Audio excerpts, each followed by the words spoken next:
Maswerteng hapon po, Lotto players. Narito na po ang mga numerong nanalo sa 3D Lotto at 2D Lotto.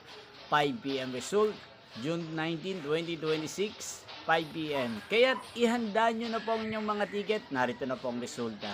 Yan, nakikita nyo na po ngayon sa screen ng inyong cellphone ang mga numerong nanalo sa 3D Lotto at 2D Lotto. In exact order po yan.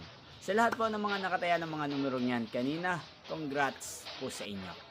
Yan, ano nga bang magandang tayaan ngayong araw na to sa 3D Lotto at 2D Lotto? Para po sa akin, bet ko pong mga numero pang 9 p.m. Para sa 3D Lotto ay ang numero 5, 4 at 8. At ang pangalawang kombinasyon na bet ko sa 3D Lotto ay 0, 0 at 5.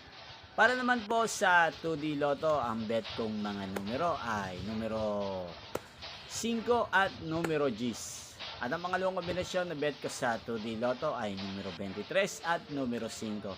Sanang mga yan ay manalo po sa 3D Lotto at 2D Lotto mamayang 9 p.m.